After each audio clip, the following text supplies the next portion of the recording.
മഹാലക്ഷ്മി സീരിയലിൻ്റെ ഇന്നത്തെ എപ്പിസോഡ് റിവ്യൂയിലേക്ക് എല്ലാവർക്കും സ്വാഗതം. അങ്ങനെ മഹി ആവട്ടെ സാഗറിനെ കാണുമ്പോൾ അവനെ ആ സൈറ്റിൽ നിന്നും എന്നേക്കുമായിട്ട് പിരിച്ചു വിടുകയാണ്. എന്തായാലും അവൾക്ക് അവൻ്റെ ഒരു ആത്മാർത്ഥതയൊക്കെ ചെറുതായിട്ട് മനസ്സിലാവുന്നുണ്ടെങ്കിലും വേറെ നിവൃത്തിയില്ലാതെയാണ് മഹി അങ്ങനെ ചെയ്യുന്നത്. അങ്ങനെ മഹിക്ക് അതിൻ്റെ പേരിൽ ചെറിയ വിഷമമൊക്കെ ഉണ്ടാവുന്നുണ്ട്. കണ്ണനോട് വന്നിട്ട് മഹി കാര്യങ്ങളൊക്കെ പറയുക, എനിക്കങ്ങനെ ചെയ്യേണ്ടി വന്നു, എനിക്കതിൽ വിഷമമുണ്ടെന്നൊക്കെ പറയുമ്പോൾ സാരല്ല, എന്തായാലും അവന് പെട്ടെന്നൊന്നും നേരാവാൻ ചാൻസ് ഇല്ല എന്നൊക്കെ കണ്ണനും പറയുന്നു. അങ്ങനെ മേഘനാഥിൻ്റെ അരികിലേക്ക് പോയിട്ട് കാര്യങ്ങളൊക്കെ വിശദീകരിച്ചു കൊണ്ടിരിക്കുകയാണ് ഉണ്ണി പറയുന്നുണ്ട് അവനിന്ന് പണിക്ക് വന്നിരുന്നു, എന്തായാലും അവൻ അവിടെ നിന്നും അവർ നാടകം കളിച്ച് ആട്ടി ഇറക്കിയിട്ടുണ്ട്, എന്തോ എനിക്കതൊന്നും വിശ്വസിക്കാൻ കഴിയുന്നില്ല. മേഘം പറയുകയാണ്, നിൻ്റെ അനിയത്തി എന്നെ വിട്ട് എപ്പോൾ അവൻ്റെ കൂടെ ഇറങ്ങിപ്പോയോ അന്ന് മുതൽ അവളുടെ സമയം പോക്കാണ്. എന്തായാലും കഷ്ടപ്പെടട്ടെ, നന്നായി കഷ്ടപ്പെടട്ടെ. എന്നോടൊപ്പം ഇരിക്കുമ്പോൾ അവൾക്ക് ഈ കഷ്ടപ്പാടൊന്നും ഉണ്ടായിരുന്നില്ലല്ലോ, ഇനിയിപ്പോൾ അവളും തെണ്ടണം എന്നൊക്കെ പറയുമ്പോൾ ഉണ്ണി പറയുന്നുണ്ട്, മേഘേട്ടന് അവൾ പണിയെടുക്കുന്ന ടെക്സ്റ്റൈൽസ് അറിയുമെന്നറിയില്ല, എന്തായാലും ഇന്ന് ആ മഹാലക്ഷ്മി പറഞ്ഞിരുന്നു അവളൊരു ടെക്സ്റ്റൈൽസിലാണ് ഇപ്പോൾ ജോലി ചെയ്തുകൊണ്ടിരിക്കുന്നതെന്ന്. ഓ, ഈ സിറ്റിയിൽ എനിക്കറിയാത്ത ടെക്സ്റ്റൈൽസോ? എനിക്കറിയാം, അവൾ എവിടെയാണെങ്കിലും അവിടെ നിന്ന് ഞാൻ പുകച്ച് പുറത്ത് ചാടിച്ചിരിക്കും. മാത്രമല്ല ഇന്നത്തോടെ അവളുടെയും അവൻ്റെയും ചീട്ട് ഞാൻ കയറിയിരിക്കും. എന്തായാലും കമലേശ്വരത്തിലെ സ്വത്തുക്കൾ വീതം വെച്ച് നമുക്ക് 3 പേർക്ക് എടുക്കാമെന്നാണ് കരുതിയത്, ഇനിയിപ്പോൾ അത് എനിക്ക് നിനക്ക് മാത്രം മതി ഉണ്ണി എന്നൊക്കെ പറയുമ്പോൾ ഉണ്ണിയാണെങ്കിൽ സ്വന്തം അനിയത്തിയാണെന്ന് പോലും നോക്കാതെ ഒട്ടും മനസ്സാക്ഷിയില്ലാതെ മഞ്ജുവിനെ തകർക്കാനായിട്ട് മേഘനോടൊപ്പം കൂട്ടുനിൽക്കുകയാണ്. എന്തായാലും ഉണ്ണി പറയുന്നുണ്ട് മേഘട്ടൻ എത്രയും പെട്ടെന്ന് അവൾ ജോലി ചെയ്യുന്ന ടെക്സ്റ്റൈൽസിലേക്ക് പോകണമെന്നും അവിടെ വെച്ച് അവൾ എല്ലാവർക്കും മുന്നിൽ വെച്ച് നാണം കെടുത്തി അവിടെ നിന്നും എത്രയും പെട്ടെന്ന് റിസൈൻ ചെയ്യിപ്പിക്കണമെന്നും ജീവിക്കാൻ വേറെ വഴിയില്ലാതെ മേഘട്ടൻ്റെ കാൽക്കൽ വന്ന് അവൾ കരയണം, എന്നിട്ട് വീണ്ടും മേഘട്ടൻ്റെ ഭാര്യയായിട്ട് അവൾ ഇരിക്കണം എന്നൊക്കെ പറയുകയാണ്. ഇത് കേട്ടിട്ട് മേഘനാഥൻ പറയുന്നുണ്ട്, അവളെ എനിക്കൊരിക്കലും ഇനി ഭാര്യയായിട്ടൊന്നും വേണ്ട, പക്ഷേ എൻ്റെ കൂടെ അവൾ വേണം. സ്വത്തുക്കൾ വീതം വയ്ക്കുമ്പോൾ എന്തായാലും ഒരു പങ്ക് അവൾക്കുണ്ടാവുമല്ലോ, അതിൻ്റെ അവകാശം എനിക്ക് നേടിയെടുക്കണം. എന്തായാലും ഉണ്ണിയാണെങ്കിൽ സ്വന്തം പെങ്ങളെ കൊലയ്ക്ക് കൊടുക്കാൻ തന്നെ തീരുമാനിക്കുകയാണ്. അങ്ങനെ അവർ രണ്ടുപേരും അതൊക്കെ പറഞ്ഞ് അവിടെ നിന്ന് പിരിയുന്നു.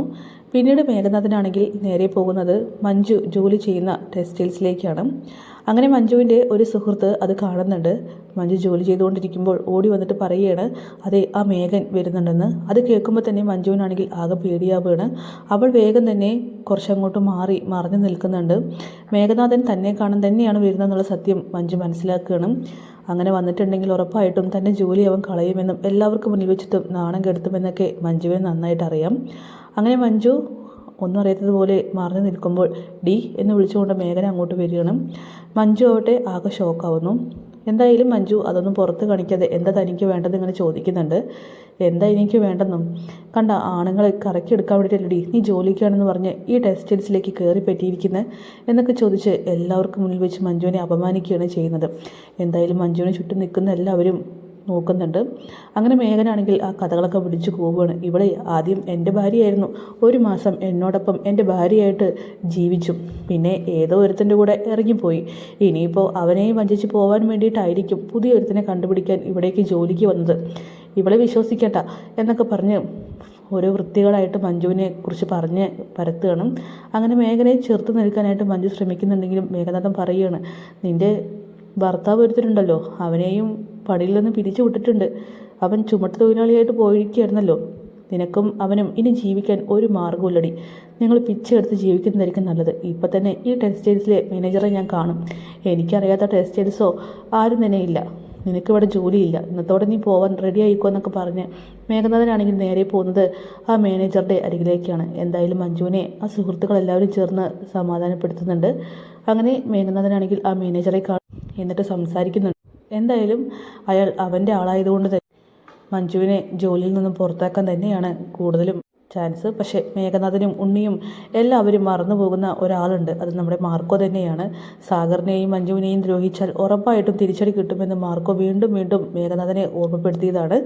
അങ്ങനെ മേഘനാഥനാണെങ്കിൽ ഉറപ്പിക്കുന്നുണ്ട്, കഞ്ചാവ് കേസിൽ നിന്നും ഉറപ്പായിട്ടും സാഗർ പുറത്തേക്ക് വരില്ല എന്നും അവന് എന്നേക്കുമായിട്ട് ജയിലിലാവുമെന്നും മഞ്ജു ഒരു വഴിയുമില്ലാതെ തൻ്റെ അരികിലേക്ക് തന്നെ തിരിച്ചെത്തുമെന്നൊക്കെ. പക്ഷെ അതൊക്കെ അവൻ്റെ വെറും സ്വപ്നങ്ങൾ മാത്രമാണെന്നും ഒരുപാട് ഉയർച്ചയിലേക്കുള്ള വഴിയാണ് സാഗറിനും മഞ്ജുവിനും അവൻ തുറന്ന് കാണിച്ചു കൊടുക്കുന്നു എന്നുള്ള സത്യം മേഘനാഥൻ അറിയുന്നില്ല. അങ്ങനെ നമ്മുടെ മഹാലക്ഷ്മിയും കണ്ണനും ആവട്ടെ ചെറുതായിട്ട് നമ്മുടെ സാഗറുടെ ഒരു ആത്മാർത്ഥതയും അതുപോലെ തന്നെ മഞ്ജുവിനെ ചേർത്ത് പിടിക്കാനുള്ള മനസ്സൊക്കെ തന്നെ ഉണ്ടാവുന്നുണ്ട്. അപ്പം നമുക്ക് എല്ലാവർക്കും കാത്തിരിക്കാം പുതിയ എപ്പിസോഡ്സിനായിട്ട്.